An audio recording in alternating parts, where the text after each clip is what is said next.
نحمدہ ونصلی ونسلم علی سیدنا و مولانا محمد رسولہ النبی الامین المکین الحنین الکریم الرؤوف الرحیم اما بعد فاعوذ باللہ من الشیطان الرجیم بسم اللہ الرحمن الرحیم۔ واجب الاحترام ساتھی، اللہ تعالیٰ کا بے پناہ لطف و کرم اور اس کا احسان عظیم ہے کہ جس کی توفیق سے ہم اس کے ذکر کے لیے اس کے گھر میں جمع ہیں۔ اللہ کی توفیق سے گزشتہ نشست میں ہم نے سورہ النساء کی آیت نمبر 119 پر اپنی بات کو ختم کیا تھا، بلکہ 119 پر گفتگو کر رہے تھے۔ اس آیت کریمہ میں اللہ کریم نے شیطان مردود کا جو دعویٰ تھا اس کا ذکر فرمایا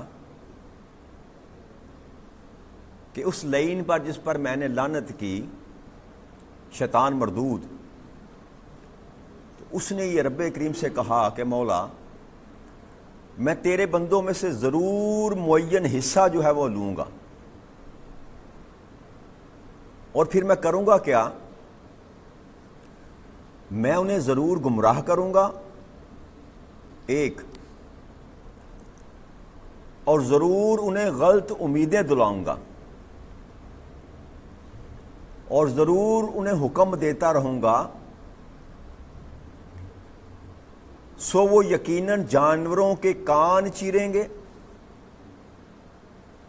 اور میں نے ضرور حکم دیتا رہوں گا سو وہ یقیناً اللہ کی بنائی ہوئی چیزوں کو بدلہ کریں گے، اور جو کوئی اللہ کو چھوڑ کر شیطان کو دوست بنا لے تو واقعی وہ صریحاً نقصان میں رہا۔ اس آیت مبارکہ پر، اس آیت کریمہ پر ہم گفتگو کر رہے تھے، یہیں پر ہم نے بات کو چھوڑا تھا کہ شیطان مردود جو ہے، اللہ کریم نے ارشاد فرمایا کہ یہ تمہارا کھلا دشمن ہے۔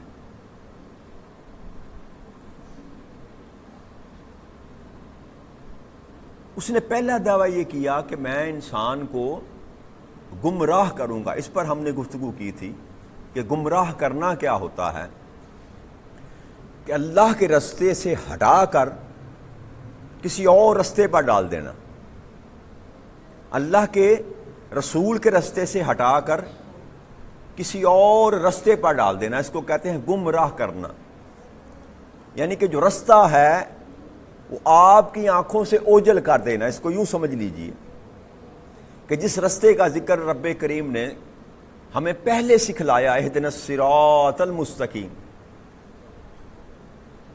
ہم سے طلب کروایا کہ مجھ سے سیدھی راہ مانگا کرو، اور ہم اللہ سے سیدھی راہ مانگتے ہیں، تو شیطان نے پہلا کام یہ کہا کہ مولا وہ جو تو سیدھی راہ ان کو عطا کرنا چاہتا ہے، جو تو ان کو ہدایت کر رہا ہے، جو ان سے منگوا رہا ہے، طلب کر رہا ہے، اسی راہ کو ان کی آنکھوں سے پوشیدہ کر دوں گا، گم کر دوں گا۔ تو اس کے کئی طرح کے جو ہے نوار ہیں، ہدایت سے رستے ہٹا دے گا، طرح طرح کے معاملات آپ کے انسان کے ساتھ کرے گا۔ اس پر ہم نے تھوڑی سی گفتگو کی تھی، جیسے اللہ نے فرمایا کہ میں نے دنیا کو سجا کر، بنا کر، مزین کر کے انسان کے سامنے پیش کیا، اور یہی امتحان ہے انسان کا، یہی امتحان ہے انسان کا کہ اب اس شیطان مردود جس طرف آپ کو لے کر جانا چاہتا ہے اس سے بچ کر اللہ اور اللہ کے رسول کے رستے پر اگر آپ چل گئے تو کامیاب ہیں، اور اگر جس رستے پر اللہ اور اللہ کا رسول آپ کو لے کر جانا چاہتا ہے اس رستے کو چھوڑ کر آپ شیطان کے پیچھے چل گئے تو آپ ناکام ہو گئے۔ تو ایک بڑا باریک سا جو ہے نا فاصلہ رب کریم نے متعین کر دیا ہے حق اور باطل میں، اور وہ فرق کیا ہے؟ ایک طرف رحمان کی دنیا ہے، ایک طرف شیطان کی دنیا، اور جیسے وہ کہتے ہیں کہ انسان پل صراط پر کھڑا ہے، اور حقیقت میں انسان جو ہے وہ پل صراط پر ہی کھڑا ہے. ایک ذرا سی لغزش، ایک ذرا سی جنبش جو ہوتی ہے انسان کو صاحب ایمان سے صاحب کفر بنا دیتی. لہذا ایمان میں داخل ہونا ہی کافی نہیں ہے. جب تک انسان ایمان میں استقامت پر نہ کھڑا ہو جائے. اور اہدنا الصراط المستقیم کا ایک مطلب یہ بھی ہے کہ راہ پر کھڑا کر لیکن استقامت کے ساتھ، مضبوطی کے ساتھ. تو اللہ کا یہ وعدہ بھی ہے کہ جو میرے رستے پر آ جائے گا، جو میرے دین پر آ جائے گا، جو میرے محبوب کا ہو جائے گا. بلکہ اللہ کا تو یہ وعدہ ہے، شیطان نے خود کہا تھا کہ مولا جو تیرے ہوں گے ان پر میرا وار نہیں چلے گا. تو پہلا سبق یہ ملا کہ وہ جو اس نے کہا کہ میں ضرور گمراہ کروں گا، اس ضرور میں سے وہ سارے کے سارے نکل گئے جو اللہ والے ہیں، جو اللہ والے ہیں، جن کو اللہ نے اپنا دوست بنا لیا یا جنہوں نے اللہ کو اپنا دوست بنا لیا. دونوں ہی صورتوں میں وہ اس ضرور کی شرط میں سے، شیطان مردود کی میں سے نکل گئے. لہذا جو اللہ اور اللہ کے رسول کے ساتھ جڑ جاتا ہے، اللہ اور اللہ کے رسول کے دامن کو تھام لیتا ہے، شیطان مردود پھر اس کا کچھ بگاڑ نہیں سکتا. آقا کریم صلی اللہ علیہ وسلم نے فرمایا کہ شیطان میرے عمر کے سائے سے بھی بھاگتا ہے. تو یہ استقامت جو ہے ایمان میں یہ ضروری ہے. استقامت ایمان میں، جب آپ استقامت کا پہاڑ بن جائیں گے ایمان میں، تو پھر شیطان آپ پر کوئی وار کر ہی نہیں سکتا. اور اس کی وجہ یہ ہے کہ ہمیشہ یاد رکھیے کمزور چیزوں پر جو ہے وہ طاقت صرف کی جاتی ہے. کمزور عقیدے والے پر، کمزور ایمان والے پر، کمزور صحت والے پر، ٹھیک ہے نا جی. جو طاقتور ہوتا ہے نا اس پر کوئی بھی اپنا وقت ضائع نہیں کرتا. تو شیطان بھی ایسا ہی کرتا ہے. شیطان بھی ڈھونڈتا ہے کہ ان میں سے کمزور ایمان والا کون ہے، گڈ مڈ کس کا ایمان ہو رہا ہے، ڈاواں ڈول کون ہے. جو ڈاواں ڈول کی پوزیشن میں ہوتا ہے وہاں آ کر شیطان اپنا وسوسہ ڈالتا ہے. اور وہ وسوسے کئی طرح کے ہیں. تو وہ انسان کے عقیدے کو بگاڑ دے، انسان کے ایمان کو بگاڑ دے، انسان کے اعمال کو بگاڑ دے. اچھا بھلا آپ اللہ کی راہ میں خرچ کر رہے ہیں، وہ آپ کے دل میں آ کے وسوسہ ڈالے گا، ایسے کیوں خرچ کر رہا ہے، ایسے خرچ کر تیرا نام بھی ہوگا، لوگ تمہیں جانیں گے بھی، لوگ تمہیں پہچانیں گے بھی. آپ بہکاوے میں آ گئے، کام اچھا کر رہے ہیں، اللہ کے راستے میں خرچ کر رہے ہیں، لیکن آپ کمزور تھے. اس نے آ کر آپ کو وار کیا، آپ کے دل میں خناس ڈالا، رغبت دی آپ کو، آپ اس کے بہکاوے میں آ گئے. آپ نے چونک میں رکھ کر صحافت کرنا شروع کر دی. عمل اچھا تھا لیکن سارے کا سارا ضائع کروا دیا اس بدبخت نے. تو اس طرح وہ وار کرتا ہے انسان پر، چھوٹے چھوٹے اعمال پر. نماز پڑھتے ہیں، نماز میں آ جائے گا. قرآن پڑھتے ہیں، قرآن پڑھتے ہوئے آ جائے گا. اونچی آواز سے تلاوت کرو، اچھی آواز سے تلاوت کر رہے ہیں لوگوں کو سنانے کے لیے. نماز لمبی کر دے، وہ فلاں تجھے دیکھ رہا ہے، لمبے سجدے کر، فلاں تجھے دیکھ رہا. تو اس طرح کی جو باتیں ہیں نا، یہ جب انسان کے ذہن میں آتی ہیں اچھا عمل کرتے ہوئے، یہ چاہنا کہ فلاں بندہ میری تعریف کرے، یہ ہے اصل میں وار جو شیطان کرتا ہے انسان کو. اور جو اس چیزوں سے فارغ ہو جاتے ہیں، جو میں عرض کرتا ہوں آپ سے کہ جو اللہ کے لیے عمل کرتے ہیں، شیطان ان کے سائے سے بھی بھاگ جاتا ہے. کہتا ہے یہاں پہ محنت کرنے کا فائدہ، وقت ضائع کرنا ہے، چلو کسی اور طرف جاتے. تو پہلا نسخہ کیا ہاتھ میں آیا کہ اگر شیطان مردود سے بچنا چاہتے ہیں تو اس ذات کے ساتھ اپنا تعلق جوڑ لیں جو شیطان سے آپ کو محفوظ کر سکتی ہے، اور وہ ذات اللہ کے سوا کوئی اور نہیں ہے. دوسرا اس نے کہا کہ میں ضرور ان کو امیدیں دلاؤں گا. امیدیں کیا ہیں؟ کہ یہ زندگی ہے، 4 دن کی زندگی ہے یار، کھا پی لو، موج کر لو. جیسے ہم پنجابی میں کہتے ہیں نا محاورہ، کفریہ فکرہ ہے یہ کہ یہ جہاں مٹھا اگلا کنے ڈٹھا. یہ شیطان کی طرف سے وار کیا گیا. یار 4 دن کی زندگی ہے، کھا پی لو، موج کرو. جوانی، لڑکپن، اس عمر میں آ کر کم ہی انسان سوچتا ہے اللہ اور اللہ کے رسول کی طرف جانے کے لیے. اس کی وجہ کیا ہے؟ اس کی وہ ساتھ چل رہا ہوتا ہے انسان کے. یہ ناپختہ عمر ہوتی ہے نا، کمزور عمر ہوتی ہے، تو وہ انسان کو اس طرف آنے ہی نہیں دیتا. جب ایک عمر کراس کر جاتا ہے، کمزور ہو جاتا ہے جب انسان اس معاملے میں کچھ کرنے کے قابل نہیں رہتا، تو پھر بندہ اللہ کی طرف بھاگتا ہے. بندہ اور رب کا کرم دیکھیں یہ کیسا ہے، اللہ کریم دیکھیں کتنا شفیق ہے کہ جب تم طاقتور تھے اس وقت تم اللہ کے قریب نہیں آئے، جب تم کمزور ہو گئے تم اللہ کے قریب آئے، اللہ نے تمہیں اپنی حفاظت میں لے لیا۔ ہم آج کمزور ہیں لیکن ہم طاقتور کیوں ہیں؟ اس لیے کہ اللہ نے ہمیں اپنی حفاظت میں لے لیا، ہم نے اللہ کے ساتھ دوستی لگانے کا سلسلہ شروع کیا، رب کریم نے ہمیں اپنے قریب کر لیا۔ اب جتنا جتنا سفر آپ اللہ کی طرف جاتے چلے جائیں گے شیطان سے دور ہوتے چلے جائیں گے، یا شیطان آپ سے دور ہوتا چلا جائے گا۔ تو یہ جو امیدیں دلائی جاتی ہیں نا، پیسہ کمانے کی امید، اولاد کے لیے اچھا سوچنے کی امید، اچھی فیکٹری لگانے کی امید، اچھی گاڑی لینے کی امید، دنیا بنانے کی امید، بلکہ یہاں تک جو اللہ والے ہیں وہ کہتے ہیں جنت کی امید جو دلاتا ہے شیطان، یہ بھی اس کا شر ہے کہ انسان کو عمل کرے جنت کے لیے، حالانکہ یہ جائز ہے اور حلال ہے، لیکن حقیقت میں جو عرض کرنا چاہتا ہوں کہ یہ چھوٹا درجہ ہے، انسان کی طلب کا یہ چھوٹا درجہ ہے کہ انسان عمل کرے کس کے لیے؟ جنت کے لیے۔ اس سے اعلیٰ درجہ کیا ہے؟ اس سے اعلیٰ درجہ یہ ہے کہ انسان عمل صالح کرے اور برائیوں سے بچے، کس کے لیے؟ دوزخ سی آگ سے بچنے کے لیے۔ یہ اس عمل سے بہتر ہے کہ آپ جنت کی خواہش کریں، یہ خواہش جنت کی خواہش کرنے سے بہتر خواہش یہ ہے کہ آپ جہنم کی آگ سے بچ جائیں۔ اور پھر سب سے بڑھ کر اعلیٰ اور عرفہ جو چاہت ہے، جو طلب ہے وہ یہ ہے کہ مولا میری نمازیں، میری زندگی، میری موت، میرا مال، میرے اعمالات جو کچھ بھی ہیں رب کریم فقط تیری رضا کے لیے ہیں، فقط تیری رضا کے لیے ہی ہیں۔ وہاں پر جہنم کا خوف بھی جاتا رہا، جنت کی لالچ بھی جاتی رہی۔ تو جب انسان کے دل میں سے یہ ساری امیدیں ختم ہو جائیں، ہر قسم کی امید جب ختم ہو جائے تو یاد رکھیے وہی وقت ہوتا ہے جب انسان کا ایمان کامل ہوتا ہے، جب انسان کا ایمان کامل اللہ سے کچھ نہیں مانگتا، رب کریم سے کچھ طلب نہیں کرتا، کبھی دستے سوال ہی نہیں کرتا، مولا تو چاہے تو عطا کر، تو چاہے تو نہ عطا کر، تیری مرضی پر ڈپینڈ ہے، تیری مرضی پر چھوڑ دیا۔ تو جب اس بندہ اس مقام پر آتا ہے اس کو کہتے ہیں کامل ایمان والا۔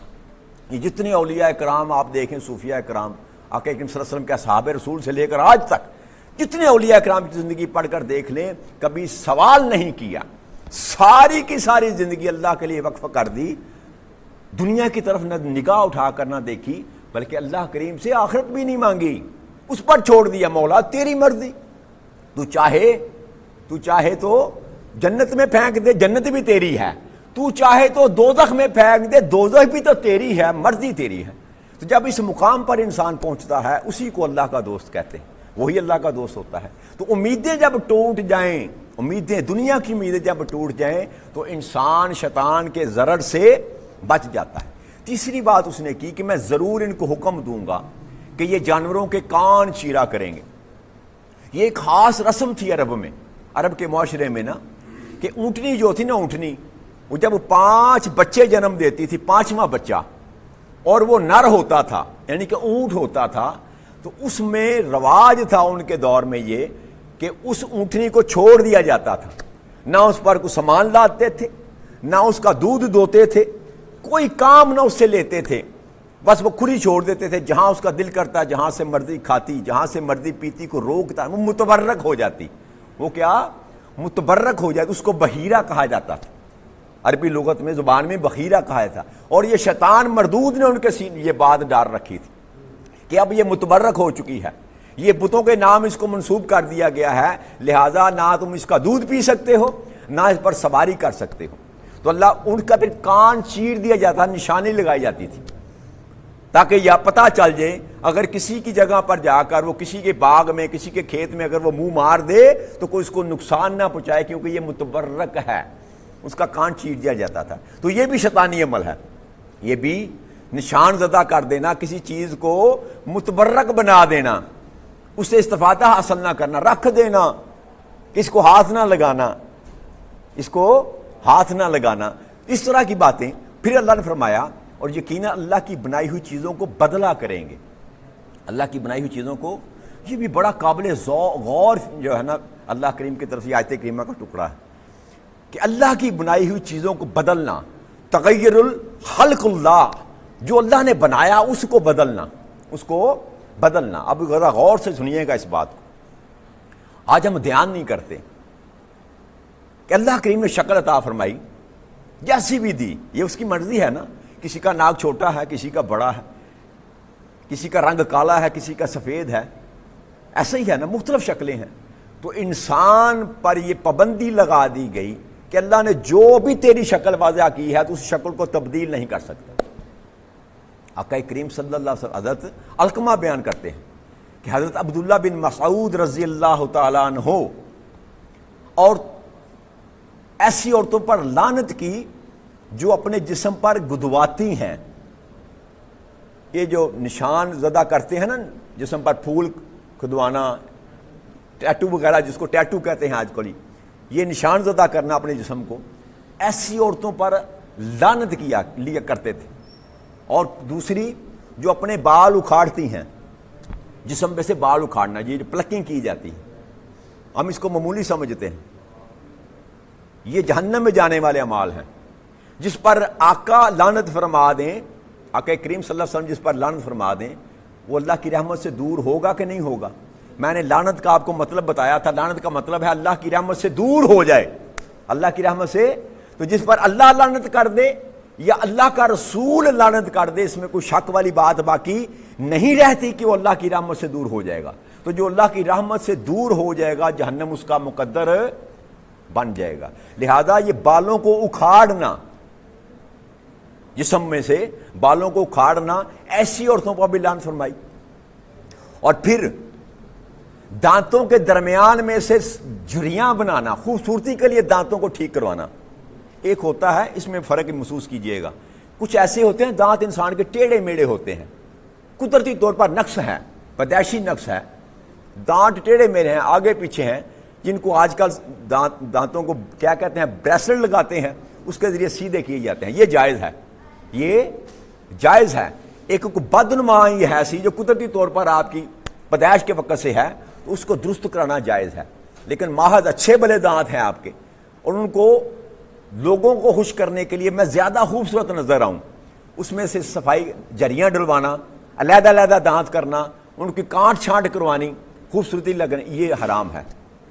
اسی طرح پلاسٹک سرجری جو مرد کروا رہے ہیں آج کل یا عورتیں کروا رہی ہیں، یہ بھی مذہب میں، دین اسلام میں جو شکل اللہ نے دی اس کو تبدیل کرنا حرام ہے، اور لعنت فرمائی گئی ایسی عورتوں پر۔ تو اس عورت نے کہا کہ آپ آقا کریم صلی اللہ علیہ وسلم نے اس پر لعنت کی ہے، تو اے عبداللہ ابن مسعود، میں نے پورا قرآن پڑھا ہے، کہیں پر بھی ایسی لعنت نہیں کی گئی۔ تو آپ نے فرمایا کہ اگر تم قرآن پڑھتی ہو تمہیں یہ آیت مل جاتی، کون سی؟ کہ جو رسول تم کو دے دے لے لو، جس سے تم کو منع کر دے اس سے منع ہو جاؤ۔ اس حکم کے تحت حضرت مسعود فرماتے ہیں کہ میں نے آقا کریم صلی اللہ علیہ وسلم سے سنا ایسی عورتوں پر لعنت کرتے ہوئے، لہذا یہ حکم جب آقا نے فرما دیا تو اس قرآن کے حکم کے تابع ہو گیا کہ جو میرا رسول تم کو دے دے لے لو، جس سے منع کرے اس سے منع ہو جاؤ۔ تو لہذا اللہ کا منع کرنا یا رسول کا منع کرنا دونوں ایک ہی حکم رکھتے ہیں، ایک حکم کا درجہ رکھتے ہیں۔ اسی طرح یہی حدیث مبارک حضرت عبداللہ بن عمر رضی اللہ عنہ بیان کرتے ہیں، وہ ڈائریکٹ نبی اکرم صلی اللہ علیہ وسلم سے بیان کرتے ہیں کہ آقا کریم صلی اللہ علیہ وسلم اور اس عورت پر لعنت کی جو عورت کے بالوں کے ساتھ دوسروں کے بال گندواتی ہے۔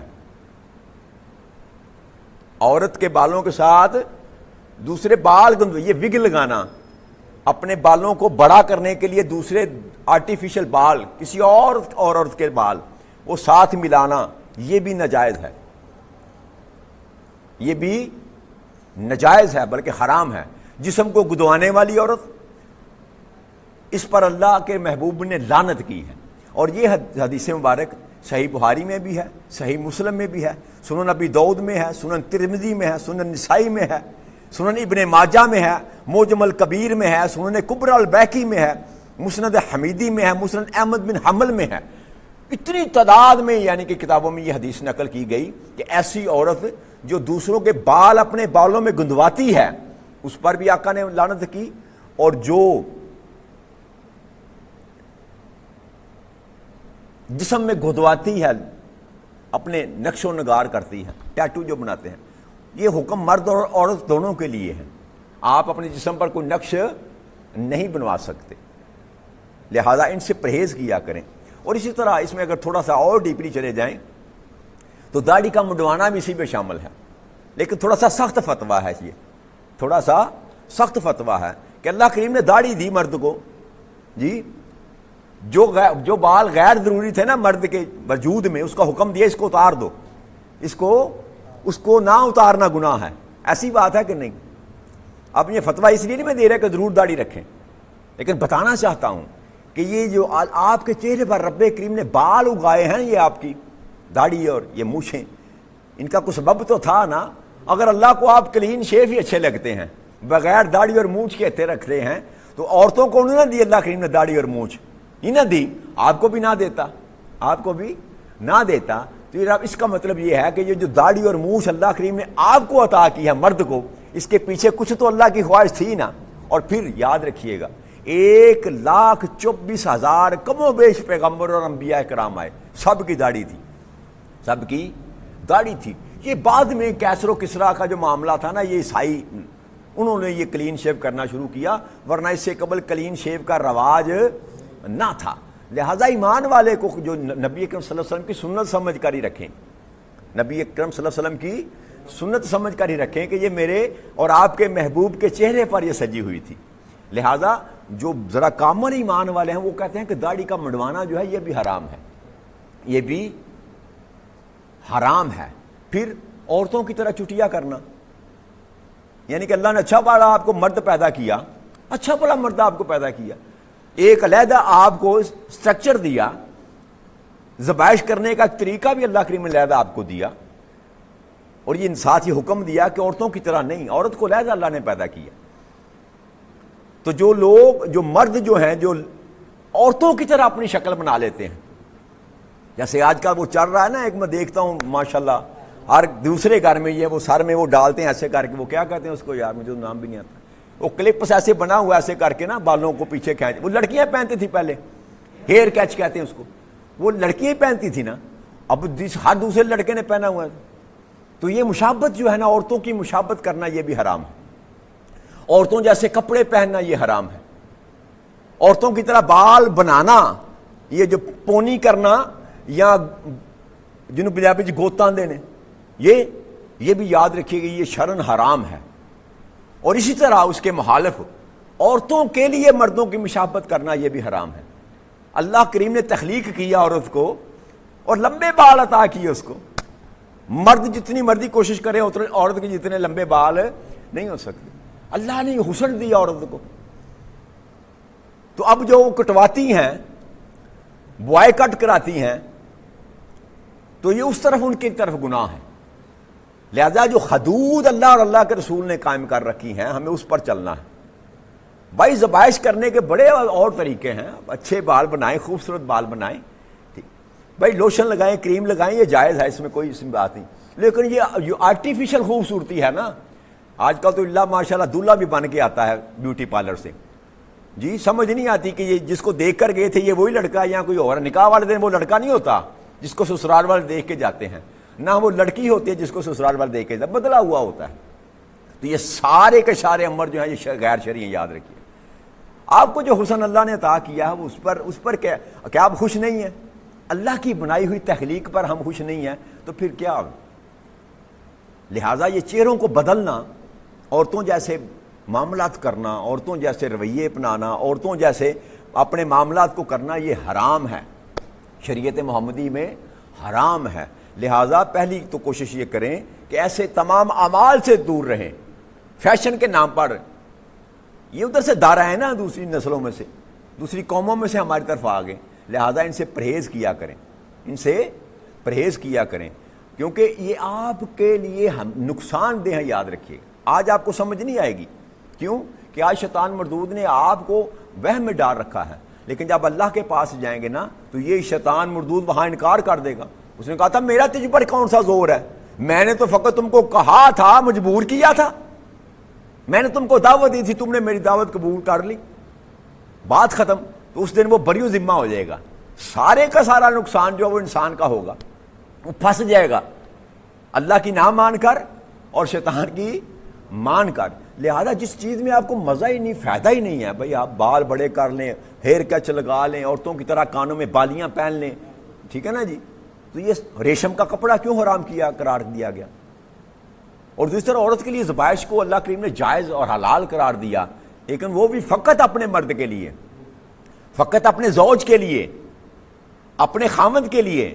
اب جو عورت بنتی ہے, سنورتی ہے, لیکن اس کا مقصد محض اپنے خامد کو دکھانا نہیں, دنیا کو دکھانا ہے, تو وہ بھی حرام ہے, وہ بھی حرام ہے. لہذا جتنا آپ بچ سکتے ہیں بچنے کی کوشش کریں. بات سمجھانے کا, بات بتانے کا مقصد آپ کو یہ ہے کہ یہ جہنم کی طرف جانے والے کام ہیں, جہنم کی طرف لے جانے والے کام ہیں. لہذا جتنا آپ اس سے بچ سکتے ہیں بچ جائیں, قیامت کے دن آپ اللہ کی گرفت سے محفوظ رہیں گے. ورنہ وہاں تو اللہ کریم کہتا ہے سوا سوا کر دوں گا, جو کچھ تو نے کیا وہاں تو اپنے سامنے اس کو موجود پالے گا. تو رب کریم ہمیں دین مبین کو سمجھنے اور اس پر ہمیں عمل کرنے کی توفیق عطا فرما دے. وما علینا الا البلاغ المبین. السلام علیکم ورحمۃ اللہ وبرکاتہ.